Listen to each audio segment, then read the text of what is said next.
প্রিয় দর্শক, সবাইকে ঈদের অনেক অনেক শুভেচ্ছা জানিয়ে শুরু করছি প্রাণফুটো নিবেদিত তারার ঈদ সিজন 7। আজ আমরা কথা বলবো ঈদ আড্ডায় চিত্রনায়িকা ববির সাথে। ববি, ঈদ মোবারক। ঈদে ছবি থাকা অবস্থায় ঈদ আর ছবি ছাড়াই দুটোর পার্থক্য কি, মানে ইনার ফিলিংটা কি হয়? এবার যখন ছবি নিয়ে অনেক অনেক পার্থক্য, ডিফারেন্ট। এবং ইনার ফিলিং তো এক্সাইটমেন্ট থাকে যখন ছবি থাকে, টেনশন থাকে এবং কে কিভাবে নিচ্ছে জিনিসটা, ওইটার একটা ইয়ে থাকে। আর উইদাউট ফিল্ম ঈদের মতো আচ্ছা কি নর্মাল। ওকে, সো ময়ূরাক্ষী সম্পর্কে একটু শুনতে চাই। সেটা হচ্ছে প্রথম যেই সময় গল্পটা শোনা হলো সেই থেকে আজ অবধি জার্নির ভেতরে সবচেয়ে ইম্পর্টেন্ট বা সবচেয়ে মেমোরেবল টার্মসটা কি ময়ূরাক্ষীর? ময়ূরাক্ষী আমার ফার্স্ট ফিল্ম, যে আমি কোনো একটা মানুষের, যাকে সবাই চেনে, নন পারসন, তার ক্যারেক্টারটা পোট্রে করছি। আচ্ছা, তো এইটা মানে একটা গল্প যখন কেউ নিয়ে আসে, ওই গল্পটা দেখে ওইভাবে নিজেকে ক্রিয়েট করা, ওই গল্পটা ওন করা এবং মানুষকে বিশ্বাস করানো যে ওকে ফাইন, আমি এই ক্যারেক্টারটা করছি। আচ্ছা, ওইটা আর ঠিক যাকে চেনে মানুষ, জানে তার ম্যানারিজম, তার লাইফস্টাইল, তার সব কিছু, ওকে, তাকে পোট্রে করা এবং মানুষকে বিলিভ করানো যে it's not me, it's her. So এটা অনেক ডিফিকাল্ট। এই এক্সপিরিয়েন্সটা আমি গ্যাদার করেছি এখানে। কোনো ঘটনা লিক হয়নি, তারপর খবর যেটা এসছে যে ময়ূরাক্ষীতে তোমার একটা বাথটাবের সিন রয়েছে এবং সেটি খুবই মানে আকর্ষণীয়, হটেস্ট। তো এবার আমরা জানি যে ঈদে দুইজন অভিনেতা অভিনেত্রী বাথটাবে রয়েছেন, এক শাকিব খান, একজন ববি।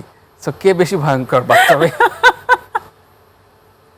তোমার কোশ্চেনটা আমি ডাইজেস্ট করে নিই। কে বেশি ভয়ঙ্কর, বাথটাবে শাকিব খান না বাথটাবে Bobby? You guys tell me. আমি এটা বলতে পারবো না। দুইজনই হট, সেক্সি, প্রেজেন্টেবল। সো এটা তোমরা বলবে।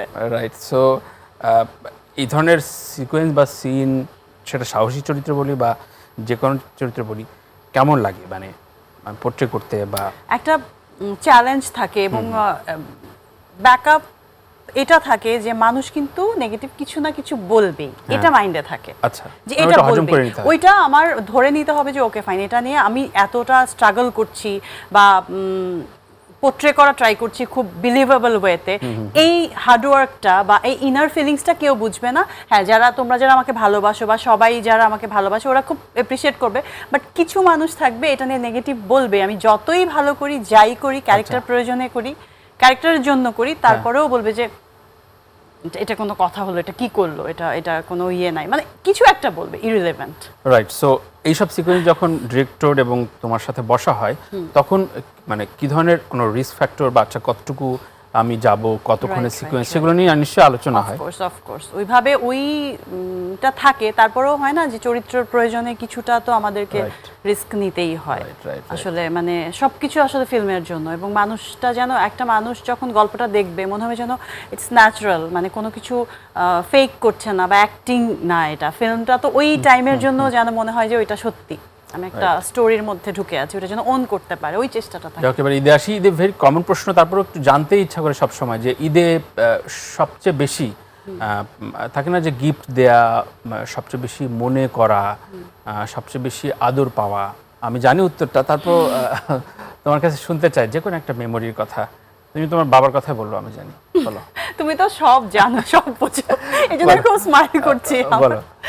অফকোর্স আমার সবচেয়ে ভালোবাসার, আমার সবচেয়ে আবদারের জায়গা যেটা, সেটা আমার বাবার কাছেই ছিল। এর আগেও কেউ ছিল না, এর পরেও কেউ থাকবে না, আমি জানি। অতটা আমি আশাও করি না, আশা করলে শুধু দুঃখ পেতে হবে। হ্যাঁ, আমার তখন চাওয়া পাওয়ার একটা বিষয় ছিল। 2019-এর পর থেকে আমার লাইফটা একরকম, 19-এর আগে আরেক রকম ছিল। সো সবচেয়ে মেমোরেবল ঈদ বাবার সাথে সব, মানে আমার বাবা এখন মনে হয় সব। আচ্ছা, বাবা মারা যাওয়ার পর থেকে মনে হয় যে ও মাই গড, যদি একটুখানি খারাপও থাকে বা লো থাকে, আমি ওইটাও আমার বেস্ট ছিল। আচ্ছা, এখন মনে হয় বাবা না থাকার পরে অনেক অনেক স্মৃতি আছে বাবার সাথে। মানে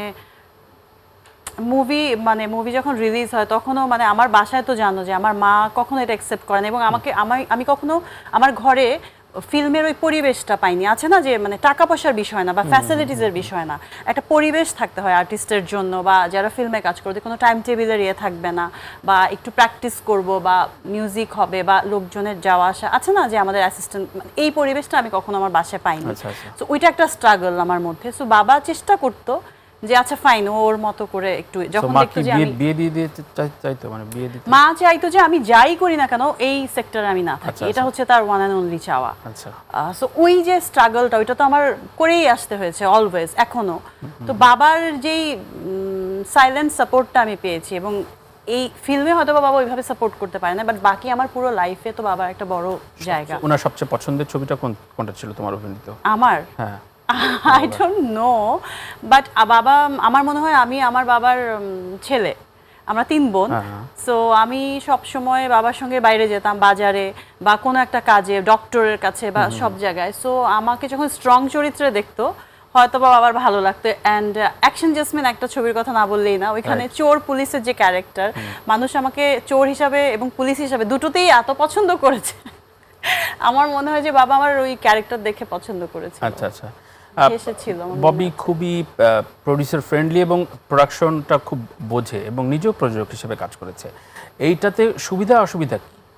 বেশি বুঝলে হ্যাঁ। অসুবিধাটা আগে বলি, সেটা হচ্ছে যে বেশি বুঝলে আপাত বুঝবেই, আচ্ছা। আচ্ছা ববি তো এটা করেই দিবে, একটু করে দেখ, বা বিলটা একটু পরে নিয়ে নেক, বা এটা একটু আপনার একটু ইয়ে আছে না, আপনি একটু কল করে বলে দেন, বা এটা একটু করে দেন, ওইটা একটু করে দেন। টুকটাক দু একজন পরিচালক এসে বলেনি আপা আপনার কাছে তো অফকোর্স প্রচুর প্রোডিউসার আছে, সুতরাং চলে না এই ছবিটা নামে ফেলি, বলছে? বলে না? এগুলো তো আসলে না, আর্টিস্ট এটা তাদের একটা রাইটও হয়ে যায়। আসলে আমরা যারা ফিল্মকে ভালোবাসি, এত ক্রাইসিসের ভেতর দিয়ে যায়, ফিল্মে তো আমাদের দেশের জন্য এত ক্রাইসিস, ফিল্ম একটা বড় জায়গা, একটা দেশের কালচারকে রিপ্রেজেন্ট করে, বাট ওইটার মনে হয় যে আমাদের দেশে এখনকার সময় ওই জিনিসটা আসলে মানুষের মধ্যে নাই। আমি আশা করি যে এই ট্রাস্ট বিল্ড করাটাও তো ব্যাপার। ববি ওভার ফোন করলে কয়জন প্রযোজক আছে 1.5 কোটি টাকা লগ্নি করে ফেলবে বলো? আই ডোন্ট নো, 10 জন, 12, 20, 15, কতজন? আমি জানি না আসলে, আচ্ছা। একদমই জানি না। তার মানে সাফিসিয়েন্ট প্রযোজক রয়েছে। আমি যদি বলি যে ববির এক ধরনের মানে প্রোপাগান্ডা বলবো না, একদম ভুল ধারণা যে ববি অর্ধেকটা সময় অস্ট্রেলিয়ায় থাকে, মাঝে মাঝে বাংলাদেশে আসে, এটা কি মনে হয় যে তোমার কলিগরা মাঝে মাঝে তোমার নামে এগুলো ছড়ায়? এটা আসলে সব সময় না, এটা কিছু সময়, কারণ আমার বাবার আমি তো দেশে থাকতাম ম্যাক্সিমাম টাইম, মা আমার বোনরা সবাই বাইরে থাকে, তো মা যাওয়া আসা করে। সো বাবা যখন 19-এর পর মারা গেল, কোভিডের পরে হয়তো আমি একটু বেশি যাওয়া আসা করেছি ওইখানে, আদারওয়াইজ না, আমি ফিল্মের জন্য বা ফিল্ম থাকলে বা কাজ থাকলে আমি কখনোই যাই না, আমি ক্যান্সেল করে দিই অনেক সময়। আচ্ছা আচ্ছা। ঈদের ছবি প্রথম কোনটা ববির? Full and final. Full and final Shakib আর আমার। আচ্ছা, এক্সপেরিয়েন্স কেমন ছিল প্রথম ঈদের? ও মাই গড, আমার মনে আছে ওইটা আমার 3rd ফিল্ম ছিল, আফটার দেহরক্ষী। দেহরক্ষী তো সুপার ডুপার হিট ছিল, তারপর তাপসী ঠাকুর প্রোডিউসার ছিলেন, আর আফসারি ভাই ডিরেক্টর ছিলেন, সাকিব ছিল হিরো। তো হল ভিজিটটা কেমন? হল ভিজিটে আমার একটা ইয়ে মনে আছে, সেটা হচ্ছে গানের সময় আমি গানের কিচ্ছু শুনি নাই, বিকজ চারপাশ থেকে সবাই শাউট করছে, নাচছে, গাইছে, ভালোবাসা হয়ে যায় একটা গান ছিল ওই গানে। সো ওইটা আমার একটা হিউজ এক্সপিরিয়েন্স ছিল, যে মানুষ কতটা এনজয় করে গরমের মধ্যে, ইয়ের মধ্যে কাপড় চোপড় খুলে এরকম করে নাচছে, শাউট করে গান গাইছে। আচ্ছা আচ্ছা, সুপার ছিল এটা। কোন পর্যায়ে আসলে একজন নায়িকা বিরতি নিতে চায় বা বিদায় নিতে চায় চলচ্চিত্রে? বিয়ে করলে, খুব বেশি গভীর প্রেমে পড়লে? আমি একটা জিনিস বুঝি না, আমি একটু ইন্টারাপ্ট করছি, সরি, বিয়েটা কি? আচ্ছা, মানে বিয়ে করলে বিরতি কেন নিবে? আমি জানি না যে বিয়ে করলে বিরতি নিতে হবে, এটা নায়িকাদের ক্ষেত্রে কথাটা আসে কেন, মেয়েদের ক্ষেত্রে কথাটা আসে কেন, ছেলেদের ক্ষেত্রে আসে না কেন? একটা ছেলেরও বিয়ে হয়, একটা মেয়েরও বিয়ে হয়, তো মেয়েটা ওইখানেই কি ওর লাইফ শেষ হয়ে যায়? এটা কি ওর পুনর্জন্ম হয় নাকি ও যা আছে তাই তো থাকবে? আচ্ছা, জাস্ট একটা রেসপন্সিবিলিটি অ্যাড অন হচ্ছে, বাট আমি তো একটা পুনর্জন্ম হয়ে আমি ভিন্ন মানুষ হয়ে যেতে পারবো না, বা আমার প্রফেশন, আমি আমার সারা জীবনের যে অর্জন সেটা আমি ফেলে দিতে পারবো না। এটা কি ধরনের, এই কোশ্চেনটাই রং। আমরাও চাই যে বিয়ের পর যেন কোনোভাবেই ববি, এটা হতেই পারে না, প্রশ্নই ওঠে না। তো ববি, একটা ধাঁধা দেই, যে কবিতা নিশ্চয়ই তোমার বেশ প্রিয়, বাড়ির কথা, রোমান্টিক নায়িকাদের, অ্যাকশন নায়িকাদের। সো কবিতায় যেটা ছন্দ হয়, 14 লাইনের ছন্দ, তাকে কি বলে জানো? ও গড, তোমার খুব কাছের, মানে তুমি শব্দটার সাথে খুব পরিচিত। কবিতা আমার পছন্দ, অফ কোর্স, এন্ড নোলকের ডিরেক্টর ছিলেন, রাইট। সো এর বাইরে আমাদের একটা ভালো ফ্রেন্ডশিপ ছিল, সো এর বাইরে আমি আসলে কিছু বলতে চাই, একদম বলতে চাও না, বাট কোন ধরনের সম্ভাবনা, প্রেম ঘটিত বিয়ে, কোন স্টেটমেন্ট দিতে চাও কিনা? এরকম অনেক প্রশ্ন উঠে আসে পাবলিক ডোমেইনে। আজকে ঈদে একটা শুভ খবর দিয়ে দাও। না, শুভ খবর একটাই যে ময়ূরাক্ষী আসছে, ময়ূরাক্ষী মানুষ খুব অ্যাপ্রিসিয়েট করছে, এটাই আমার সবচেয়ে বড় শুভ খবর এই ঈদে। ওকে, আপাতত কবিতার সনেটে আছে, পরবর্তীতে অন্য সনেটে গেলে আমরা শুভকামনা জানাবো। সোশ্যাল মিডিয়া কিভাবে হ্যান্ডেল করে ববি, সেটা হিটার্সদের বলি বা যারা তোমাকে পছন্দ করে, কতটুকু ছবি দাও, কতদিন পর পর ছবি আপলোড করো, এটা কিভাবে প্র্যাকটিস? আমি সত্যি কথা বলতে, আমি যদি অ্যাক্ট্রেস না হতাম, আমার কোনো ফেসবুক অ্যাকাউন্ট বা কোনো কিছু থাকতো না। না, I hate that totally as a person, because এইটা না খুব টাইম ওয়েস্ট হয়। আচ্ছা, আমার কাছে মনে হয়, আমি যদি আর্টিস্টের বাইরে, আমার প্রফেশনের বাইরে বলছি, আমার যে ক্রিয়েটিভিটি বা আমার যে কাজের টাইমিং, মানে আরেকজনটা দেখছি, আমার নিজেরটাও ইয়ে করছি, এগুলো না টোটালি বোগাস লাগে আমার কাছে। আমার মনে হয় যে এটা ফ্রুটফুল না, টোটালি টাইম ওয়েস্ট। আর যেহেতু আমরা মিডিয়াতে আছি, ওইটার জন্য কি মানুষের সঙ্গে তো আমাদের কানেক্টেড থাকতেই হবে, এটা ছাড়া তো ওয়ে আউট নাই এখন। সেটার জন্য আমি ফ্রেন্ডস, এই যে হাই হ্যালো, লাভ রিঅ্যাক্ট, এগুলোতে তুমি আসলে মানে খুব একটা আমি ইউজ টু না, শুধুমাত্র আমি ববি, আমি আপনাদের ববি, ওই জন্য আমি কানেক্টেড আছি। আচ্ছা আচ্ছা আচ্ছা, সেই ক্ষেত্রে যে কোনো কমেন্টস বা হেটার্স কমেন্ট বা ভালো কমেন্ট, সেগুলো রিপ্লাই দেয়া বা সেগুলোকে গুরুত্বে রাখে কিনা ববি? প্রথম দিকে গায়ে লাগতো যে কি সবাই ভালো লিখছে, এই 2-3 জন এমন কেন লিখছে, আশ্চর্য ব্যাপার। মানে প্রথম দিকে, এরপরে আর আসলে মনে হচ্ছে যে এগুলো মানে মিনিংলেস। একজন মানুষকে সবাই ভালোবাসবে, ইটস নট পসিবল। তুমি, আমার কাছে মনে হয় যে it's very important to realise that একটা সময়ের পরে যে আমি তোমার জন্য বা আরো কয়েকজন যত ভালোই করি না কেন, একটা টাইমে ওরাও যে আমার জন্য এটা করবে কোনো দরকার নাই, বা ওই এক্সপেকটেশনটা থাকাই রং। ওইটা থাকলেই যত প্রবলেম ক্রিয়েট হয়। আমি যদি করি, তখন আমার মাইন্ডে এটা সেট আপটা দিয়ে রাখতে হবে যে মেবি ওরা পরে আমাকে ভুল বুঝতে পারে, আর আমার জন্য এতটুকু করবে না। এটা আমার পার্সোনাল ব্যাপার যে আমি এতটুকু করেছি।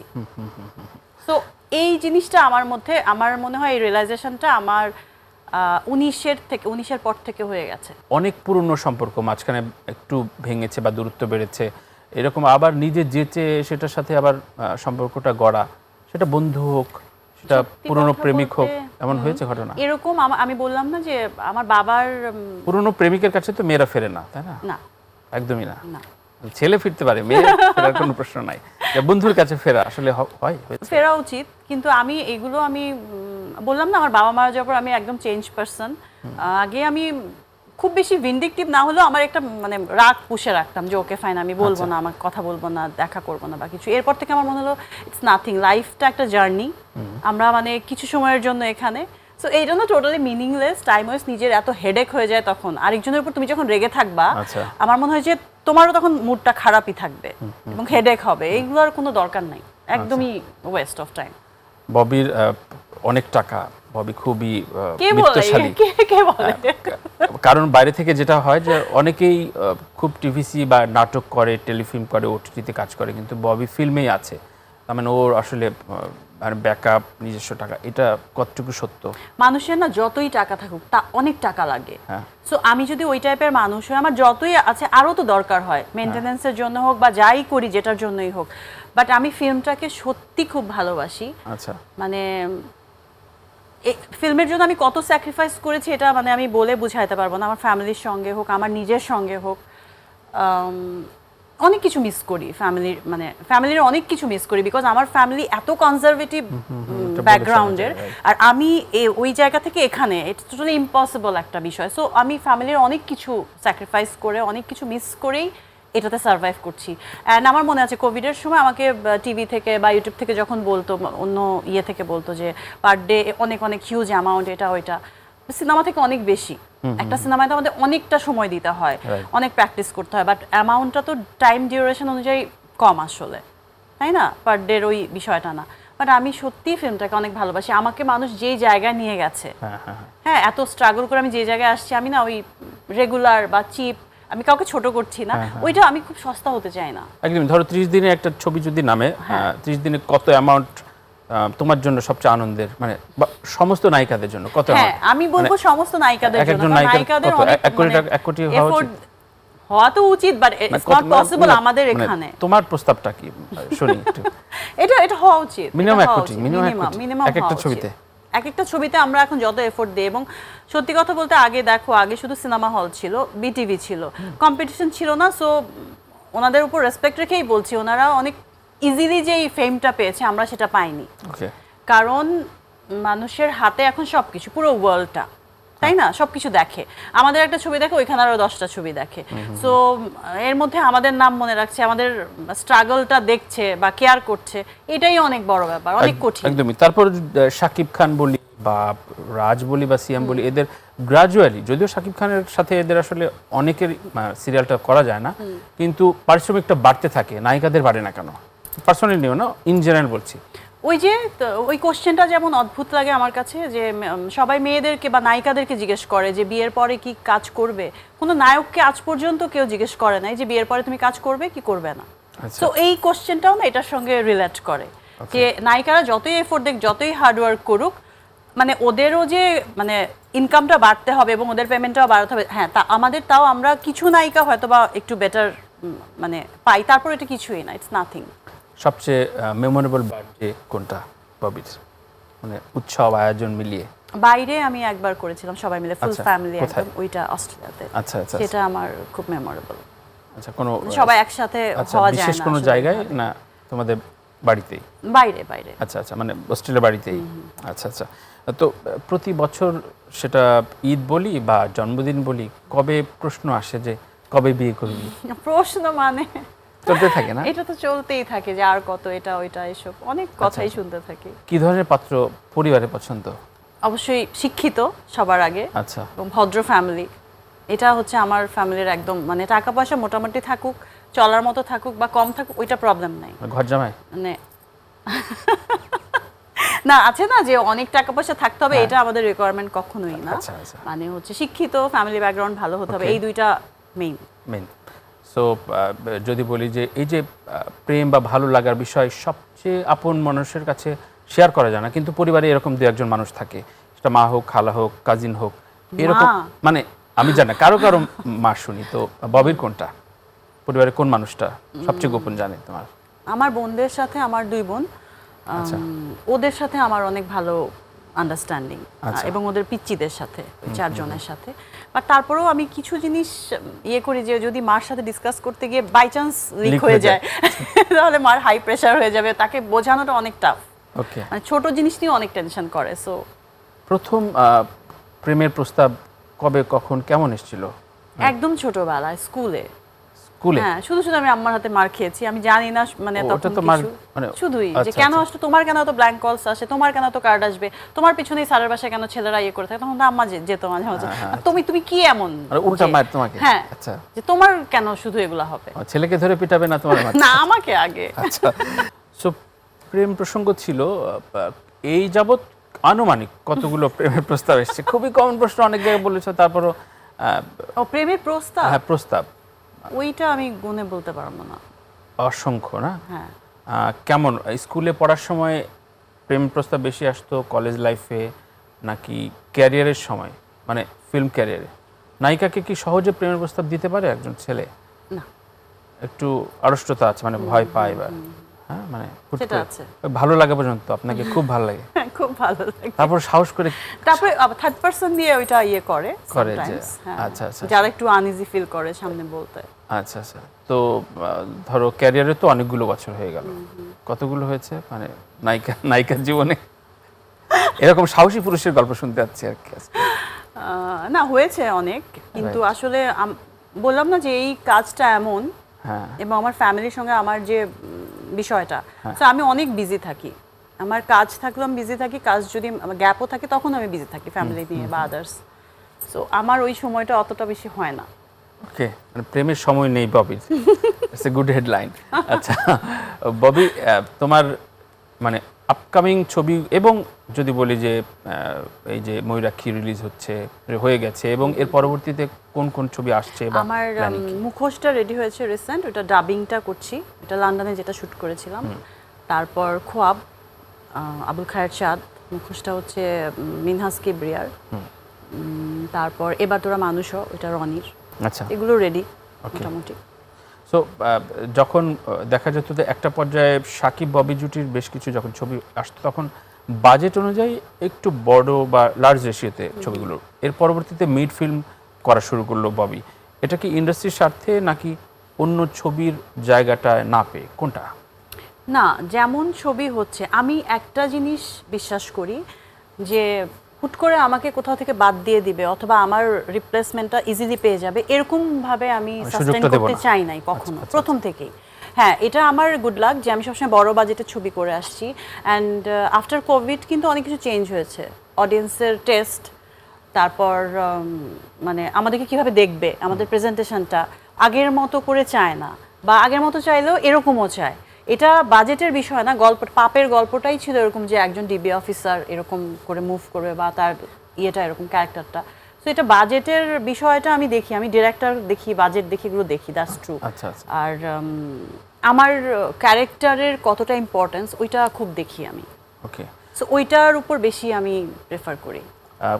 কোনো কোনো নায়িকা বা অভিনয় শিল্পীদের একটা ভালো লাগার বিষয় থাকে যে গান যদি অমুক জায়গায় হয় আমি খুব কমফোর্ট, তো এরকম কোনো চুজ আছে কিনা যে আচ্ছা স্ক্রিপ্ট নিয়ে কথা হলো, আপু এই গানটা কিন্তু কাশ্মীরে, এই গানটা শুধু সুইজারল্যান্ডে করব, এটা কোনটা, মানে কি চাওয়া থাকে? মানে হ্যাঁ, গান আসলে বাইরে শুট আমি অনেক করেছি। হ্যাঁ, তো এটা আসলে অডিয়েন্সও দেখে খুব এনজয় করে, মানে গল্পের লুক অ্যান্ড ফিলটাও আসে। এবং অনেকে আছে না, ফিল্মটা এমন একটা বিষয় যারা ধরেন কখনো বাইরে যেতে পারে না বা এমন কিছু লাইফে এক্সপিরিয়েন্স করতে পারেনি, ফিল্মটা এমন একটা ব্যাপার যে ওইটুক সময়ের মধ্যে সে কিন্তু এটা এক্সপিরিয়েন্স করছে, মানে ফিল করছে যে আমিও এর মধ্যে আছি, মানে কানেকশনটা ফিল করে। সো ফিল্ম এরকম একটা জায়গা, আমার মনে হয় যে এটার জন্য যদি বাইরে গিয়ে একটু শুট করা যায় বা কিছু, এটা ভালো হয়। আরও ফিল্ম তো লার্জার দেন লাইফ, সো এটা কেন না চাওয়াটা। সমসাময়িকদের ভিতরে কার সাথে ভালো সম্পর্ক ববির? কারণ খুব বেশি আড্ডায় দেখা যায় না বা পার্টিতে ববিকে, সেটা যদি বলি অপু বিশ্বাস, বুবলি, মিম, নুসরাত ফারিয়া, পূজা চেরি, পরিমণি, অনেকগুলো নাম বলে ফেললাম।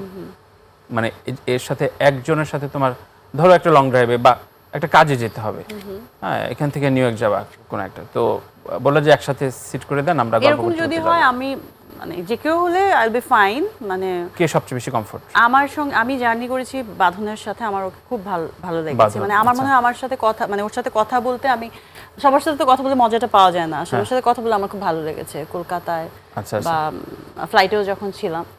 ওকে, তার মানে যে নামগুলো বললাম এখান থেকে চুজ করা। ওদের সঙ্গে আমার আসলে জার্নিটা ওইভাবে হয়নি, বা দেখা হয়েছে মাহির সঙ্গে, আমার প্রায় দেখা হয়েছে, ওর সঙ্গেও মানে গুড। বাট আমি কখনো ওই যে আড্ডাতে বা ইয়েতে বেশি একটা অবশ্যই আমাকে পাওয়া যায় না, এটা একটা। আচ্ছা, ক্যারিয়ারের সাকসেস যেমন আসে, ডাউনফলও আসে, বা এই যে গণমাধ্যমে নানান রকম চর্চা হয়, তো যখন একটা ছবি এভারেজ যায় বা মনের মতো যায় না, তখন আসলে রিকভার করার জন্য একজন নায়িকা কি করে? অনেক প্রডিউসারকে কল দেয়, নাকি পরিচালকের সাথে বসে, নাকি গল্প নিয়ে ভাবে, নাকি দু চারটা প্রেম করে খুচরা যে মন ভালো করার?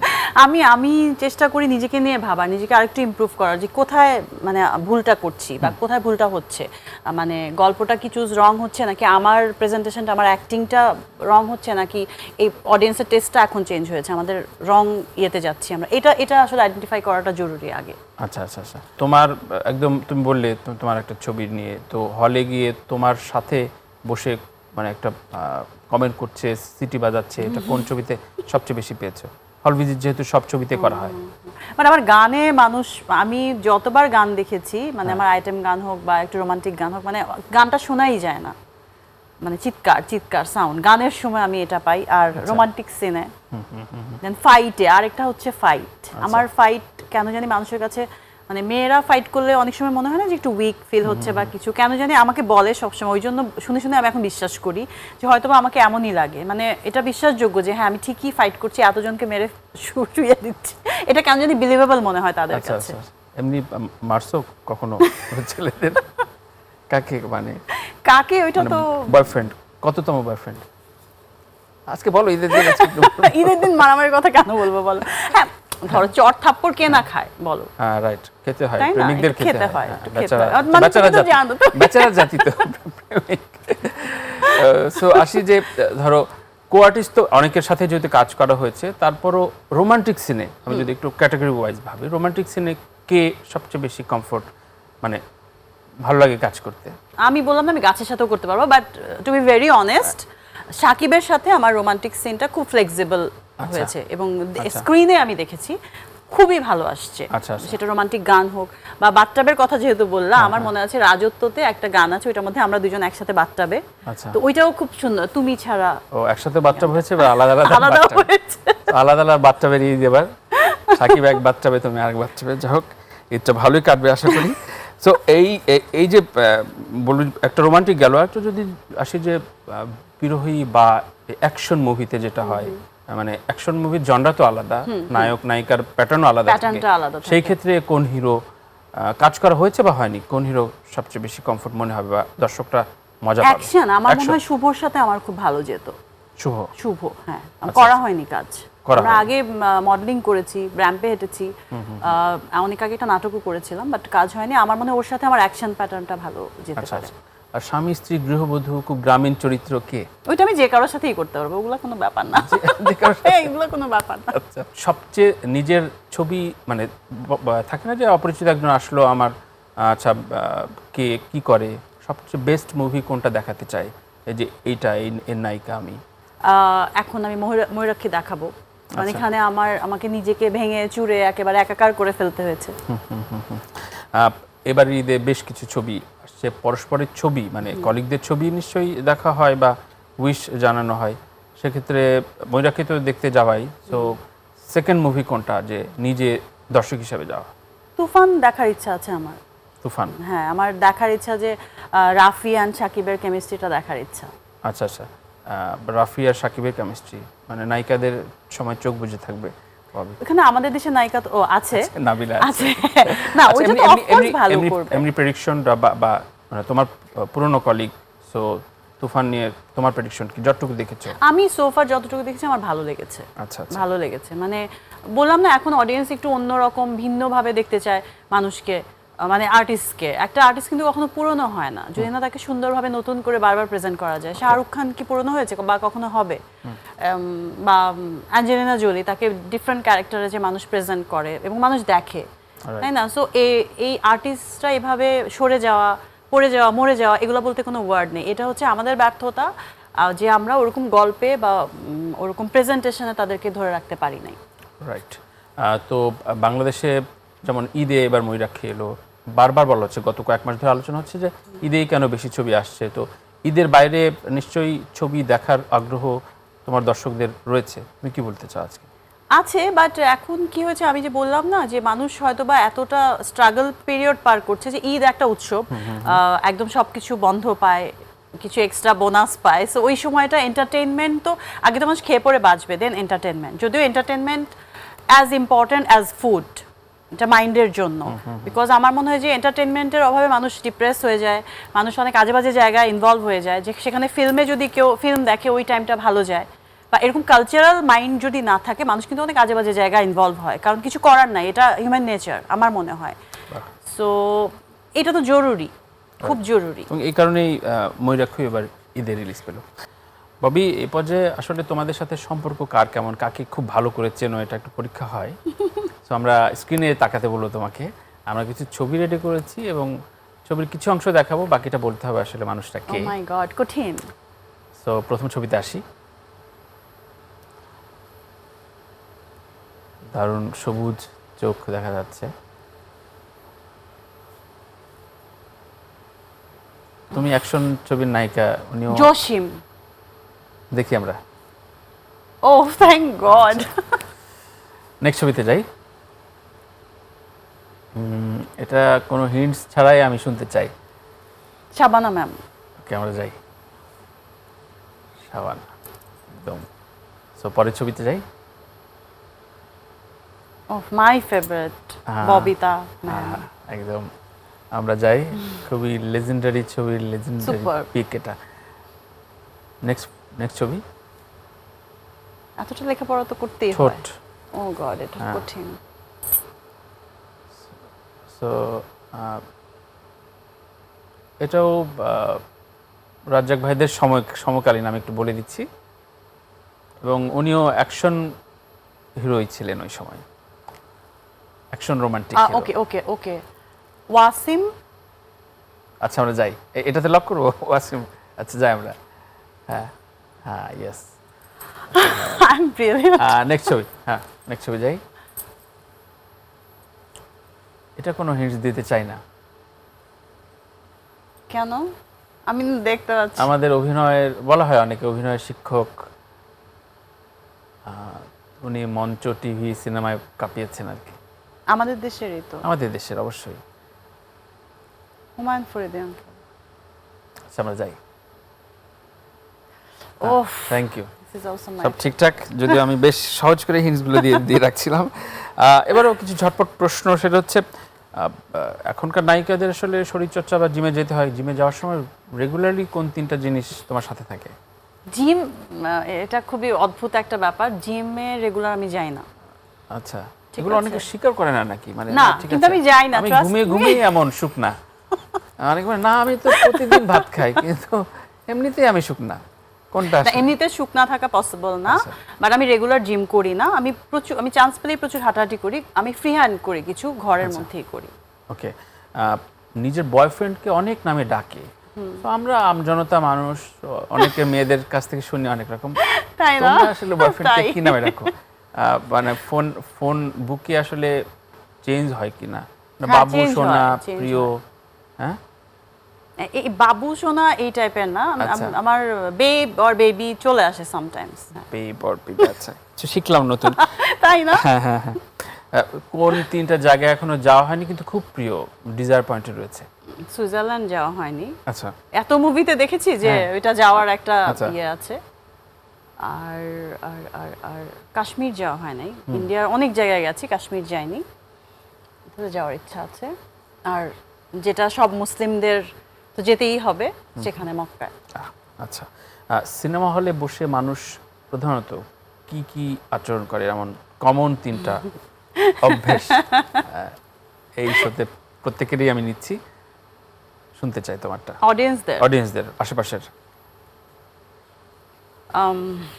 যা বেবি টেবি নিয়ে থাকলে তো আর কথাই নেই, হ্যাঁ। অডিয়েন্সরা এই যে একটু পরপর ক্যাকে করবে, একটু খাবে, একটু প্যাকেটটা ইয়ে করে দিবে, মানে ইম্পর্টেন্ট সিনের সময় তখন আমার মনে হয় শিট, এটা দেখো, এটা দেখো না, তা হবে না। তবে একটু ফোন, একটু কথা বলার চেষ্টা করা, ফোনটা তো খুবই বিরক্তিকর। আচ্ছা আচ্ছা আচ্ছা। আবার কেউ আছে অনেক মন দিয়ে দেখে, তারপর আবার দেখে যে বয়ফ্রেন্ড আবার এদিক ওদিক তাকাচ্ছে কিনা, মেয়েরা। আচ্ছা আচ্ছা। ববি সবচেয়ে ভালো রান্না করে কোন ডিশটা? সবচেয়ে ভালো রান্না বিফ মেবি। আচ্ছা, মানে সেটা স্পাইসি হয় না নন স্পাইসি? স্পাইসি বিফ, আবার নন স্পাইসি ভালো লাগবে নাকি? কোন 3 ধরনের মানুষ আসলে জীবনের জন্য ক্ষতিকর, প্যাটার্ন ওয়াইজ বলতে হবে? অকৃতজ্ঞ মানুষ, ওকে, জীবনের জন্য খুবই ক্ষতিকর, আনগ্রেটফুল যারা। আরেকজন হচ্ছে যে খুব শো অফ করা, ধরো তুমি কাউকে অনেক হেল্প করলা বা যাই করলা না কেন, কিন্তু তোমার সামনে হচ্ছে খুবই ইয়ে দেখাচ্ছে, কিন্তু বাইরে গিয়ে বলছে যে আমি তো এটা করে দিলাম, ওইটা করে দিলাম, এটা আর এটা ওইটা, মানে ওই যে ফেক পিপল। আরেকটা হচ্ছে এটাও সামনে একটা পেছনে একটা বলা, এটা খুবই ভয়ঙ্কর। আমার মনে হয় যে কেউ যদি খারাপ হয়েও বলে যে আমি খারাপ, মানে আমি তাকে খুব পছন্দ করব, কারণ সে যেটা সেটাই হয়ে আমার সামনে আসছে। ওকে, তো এটা আমার কাছে মনে হয় যে ইম্পর্ট্যান্ট। সকালে ঘুম থেকে উঠে ইউজুয়ালি মানুষ কোন 3টে অভ্যাসের সাথে খুব জড়িয়ে থাকে, জানানো উচিত বা তুমি করো? উচিতটা তো তোমার লাইফস্টাইল শুনতে চাচ্ছি। পজিটিভ মাইন্ড নিয়ে ওঠা উচিত, Okay. যেটা আমাদের সবসময় হয় না। আমি চেষ্টা করি, অনেক রাতে ধরো অনেক পেইন নিয়ে বা কোনো একটা ব্যাড নিউজ নিয়ে ইয়ে করলাম, বাট প্রত্যেক এভরি মর্নিংয়ে আমার মনে হয় যে একটা পজিটিভ মাইন্ড নিয়ে ওঠা উচিত, এবং আবার গিভ আপ করা উচিত না কোনো কিছুতে, গেট আপ অ্যান্ড গো, এই মেন্টালিটি থাকা উচিত আমার মনে হয়। অ্যান্ড কি রং হয়েছে ওইটা আইডেন্টিফাই করা উচিত। দেন সকালে উঠে? হ্যাঁ, সকালে উঠে আচ্ছা, তারপর আমি তো হট ওয়াটার নিই, একটু লেমন ওয়াটার, ওইটা একটু নিই, ওইটা শরীরের জন্য ভালো। ওকে, ফোনের সবচেয়ে বেশি ইউজফুল অ্যাপস কোনটা, কোন 3টা Bobby? WhatsApp, then Messenger of course, আচ্ছা, ফেসবুক, মানে আমাদের দেশের জন্য। আচ্ছা। ইউজুয়ালি সারাদিনে ফোন বা দূরত্বে থাকা অবস্থায় কি পরিমাণ মিথ্যা বলতে হয় এরকম? ইউজুয়ালি যেহেতু অনেকগুলো কানেক্টিভিটি থাকে, মিটিং থাকে। এটা না কারো দোষ নাই, এটা হচ্ছে ট্রাফিকের ঝামেলা এবং ডিস্টেন্স এভাবে হয়ে গেলে একদম ট্রাফিকটা বেশি হয়ে যায়। ওকে, সকালে শুনলাম রাতে ঘুমানোর আগে কোন 3টা অভ্যাস ববি প্রিয়? খুবই সিম্পল, আমার মনে হয় যে মানে খুব ক্লিন হয়ে সতেজভাবে ঘুমাতে যাওয়া উচিত। সবকিছু যা গেছে গেছে, সেরকম ফেসটাকেও একদম ক্লিন করে ময়শ্চারাইজ করে ঘুমানো উচিত। এবং নেক্সট ডেতে কি হবে না হবে ওইটার একটা ছোট্ট যদি এই প্যাড থাকে ওটাতে লিখে রাখা উচিত, আর ফোনের মধ্যে করা উচিত, মানে প্ল্যান করা উচিত। আমার মনে হয় যে একটা ইডিয়েট মানুষও যদি মানে মিনিমাম কিছুটা প্ল্যানিং রাখে, হয়তোবা তার একটু ডিজাস্টারটা কম হয়। কিন্তু একটা ট্যালেন্ট মানুষও যদি উইদাউট প্ল্যানিং সবকিছু করতে থাকে, তার প্রবলেম হয়ে যায়। ওইটা আমি বোঝাতে চাচ্ছিলাম। আচ্ছা, কি উপায়ে আসলে ববির রাগ ভাঙানো যায়, মানে খুব রেগে গেলে? আমার চট করে রাগ হলে আমার ভয়ঙ্কর রাগ হয়। ওই ছেলেটা কি করে শুনি আর কি। না, আমার ইমিডিয়েট আমার কানে যদি সরিটা না আসে তাহলে প্রবলেম হয়, এটা বাড়তে থাকে রাগটা। ও দ্রুত বলে দেয়, তাড়াতাড়ি সরি বলে ফেললে ওকে, সরি বলে তারপর এক্সপ্লেইন করতে থাকলে, আর এমন কিছু বলে যেটাতে হয়তো বা আমার রাগ ভেঙে যায়। আচ্ছা, এই জীবনের সবচেয়ে বেশি মানে প্রেজ করা হয়েছে মানে ফেসের উপর, যে তোমার চোখ সুন্দর, কথা বলা সুন্দর, কোনটা বেশি শুনেছো তুমি? বলবো? হ্যাঁ, মানুষের কাছ থেকে। আপনার মানে আমার ফিগার সুন্দর, বাংলাদেশি মেয়ে হিসেবে আমাকে বাংলাদেশি মেয়ে মনে হয় না, আচ্ছা, বম্বের মনে হয়, বাইরের মনে হয়, এটা অনেক শুনেছি, এটা একদম ছোটবেলা থেকে শুনে আসছি। আচ্ছা, লাস্ট অ্যান্ড ফাইনাল কোশ্চেন। ঈদে উপহার, সালামি অনেক কিছু পাওয়া যায় এবং সেটা আসলে রীতি বা রিচুয়াল। সে কি দিল এবার? এটা বলে যা। ও গড, সেটাকে এটাই তো আমি খুঁজে পাচ্ছি না। আচ্ছা, শোনো, এখন নেয়ার থেকে দিতে হয় বেশি, বুঝছো? আচ্ছা, কি দিলাম? গিফট কি দিলা? গিফট তো দিতে হয় না, অনেক মানুষকে গিফট দিতে হয়। সবচেয়ে জীবনের সবচেয়ে সেরা গিফট, সবচেয়ে ওর্দি গিফট, দামি গিফট, টাকার অঙ্কে কোনটা পেয়েছো জীবনে? আমার বাবাই আমাকে দিয়েছে সবচেয়ে দামি গিফট। আচ্ছা, মানে ম্যাটেরিয়াল বলা যাবে? হ্যাঁ, ওয়াচ। আচ্ছা, তার যেটা মানে অনেক কিছুই দিয়েছে আসলে। হ্যাঁ, বাবার কাছ থেকে পাওয়া। Thank you Bobby. ঈদের আড্ডায় আমরা অনেকক্ষণ কথা বললাম এবং ঈদের ছবি মুক্তি পাচ্ছে, ছবির কথা তো বলবাই, তারপরে ঈদ উইশেষ তোমার দর্শকদের উদ্দেশ্যে যদি কিছু বলা থাকে। থ্যাংক ইউ আমাকে ইনভাইট করার জন্য। সবাইকে আমার পক্ষ থেকে ঈদের অনেক অনেক শুভেচ্ছা, ভালোবাসা। সবাই প্লিজ হলে গিয়ে আমার ছবিটি দেখবেন। এটাতে একটা জিনিস আছে যেটা আমি বলবো, যারা আমার লাভার্স ওরাও ছবিটি পছন্দ করবে, এবং যে কেউ যদি আমার হেটার্স থাকে তারাও ছবিটি পছন্দ করবে, এমন একটা ক্যারেক্টার আমি এখানে প্লে করেছি। সো প্লিজ হলে গিয়ে ছবিটি দেখবেন। Thank you. ঈদ মোবারক। ঈদ মোবারক। প্রিয় দর্শক, প্রাণফুটো নিবেদিত তারার ঈদ থেকে আমি তানভীর তারেক এখানে বিদায় নিচ্ছি। আমরা আজ কথা বললাম চিত্রনায়িকা ববির সাথে, এমনই তারার সাথে আড্ডায় আবারও ফিরবো। সে পর্যন্ত ভালো থাকুন। ঈদ মোবারক।